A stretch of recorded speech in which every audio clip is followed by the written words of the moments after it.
Our first contestant, Raymond Norton.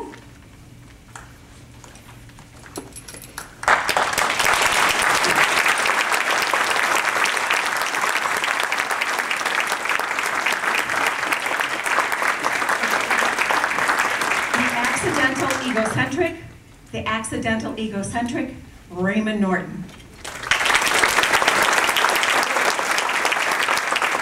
Greetings, Madam Toastmaster, fellow Toastmasters, and honored guests. Today I'm here to speak with you about a cure to a silent yet destructive epidemic. Not of a physical disease, but a human condition that I term the accidental egocentric. That individual confined to their own interest in life, uncaring about the needs of those around them. The cure can be found in the midst of a couple of life experiences I would like to share with you. Last year I became aware of a young man by the name of Gavin. Huge potential, but at risk of failing his senior year of high school. I was concerned, so I approached his mother and asked if she would allow me to mentor him, and she graciously agreed.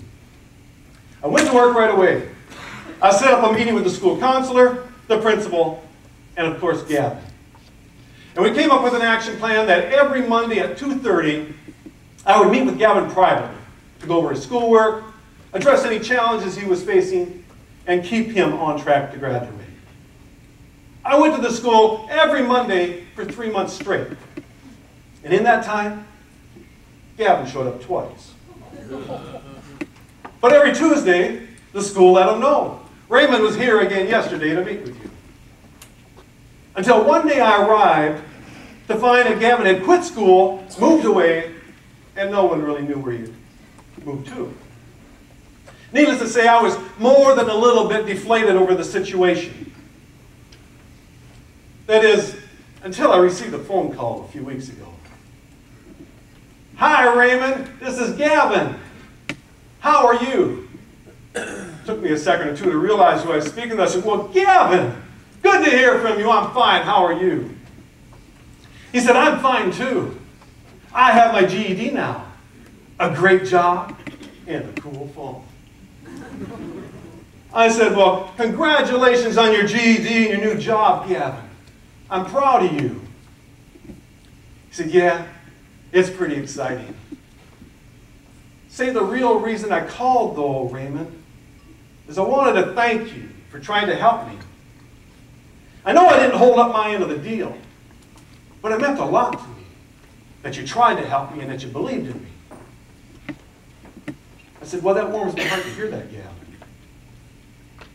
I'd do it all over again for you if you needed me to." He said, "I know you would, but you don't need to.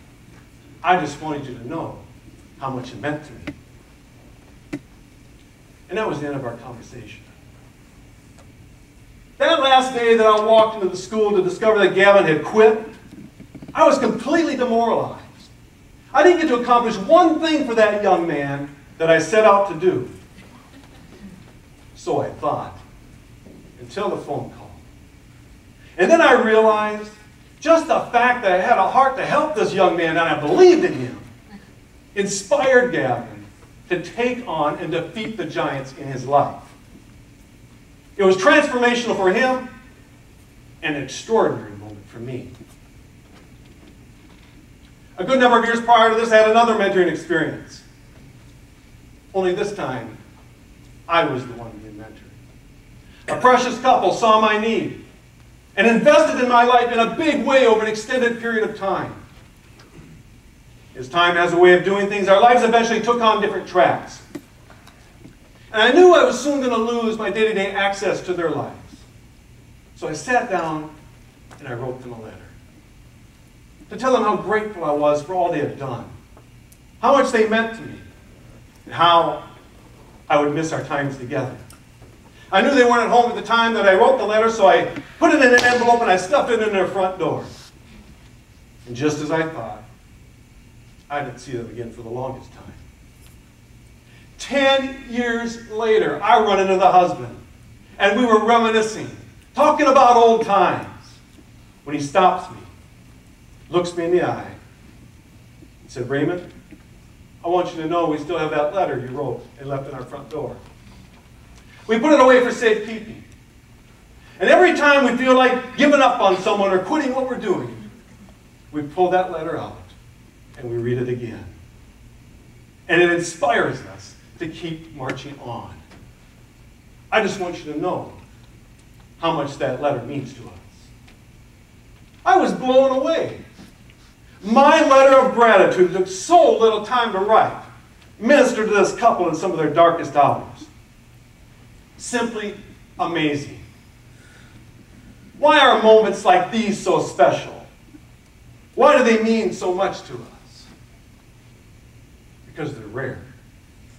We live in an era where the highest priority has been placed on meeting our own personal needs and following after self-ambitions.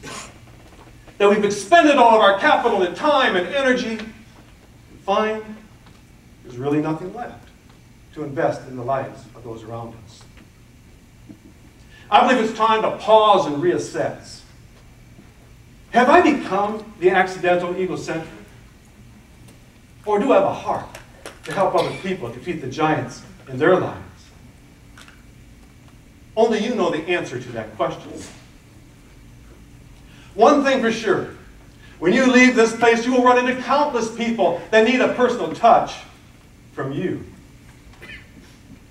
You can impact a life in 30 seconds with a handshake and a little bit of compassion. 5 minutes on the phone to inspire someone. Or maybe 15 minutes to pen your own letter to let another person know how important they are to you. The rewards of touching another person's life like this are rich. Discovering it's the cure for the accidental egocentric is just a bonus. Close now.